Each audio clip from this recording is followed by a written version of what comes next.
Ginawa ni Diwata sa rally, inulan ng reaksyon.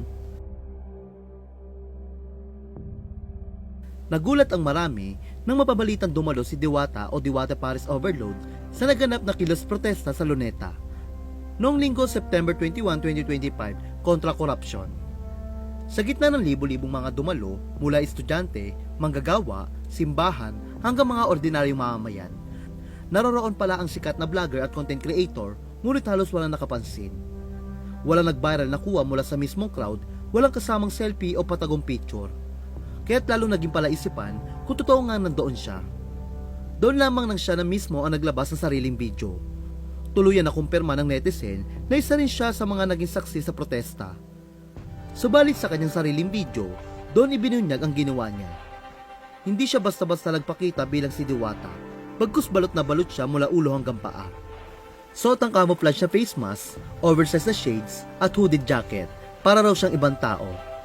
Saksis tayo guys, wala nakakilala sa akin dito sa Luneta, ani pa niya habang kinukuha na ng sarili sa gitna ng rally. Dagdag pa niya, ang daming tao grabe, tila nagtataka kung paano nakalusot siya sa dami ng mata sa paligid. At sa isang punto, pabirong binitawan ng linyang, hulaan niyo ko, takip na takipakes. Agad namang umani ng libo-libong reaksyon ng clip. Para sa ilan, nakakatawa at nakakaaliw ang stunt na ginawa ni Diwata. Ayon sa isang komento, wala na raw umano nakakilala sa kanya dahil lipas na ang kanyang panahon ng pagiging sikat. Mas natawa rin ang netizen sa spelling ng kanyang Luneta sa kanyang caption. Ang nakalagay kasi ay Luneta, birong tanong ng mga netizen kung saan daw bang lugar iyon.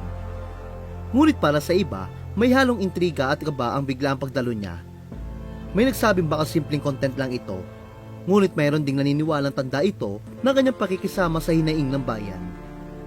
Lalo naging usap-usapan ang tunay na motibo niya nang dumami ang nag-share ng post.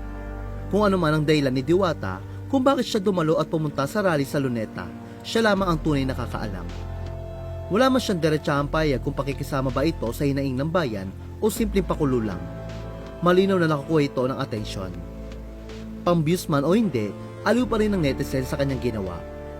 Lalong nag-viral ang mismong caption na iniwan niya sa social media. Saksis tayo guys, wala nakakilala sa akin dito sa Luneta. Simpleng linyang iyon ay naging trending agad.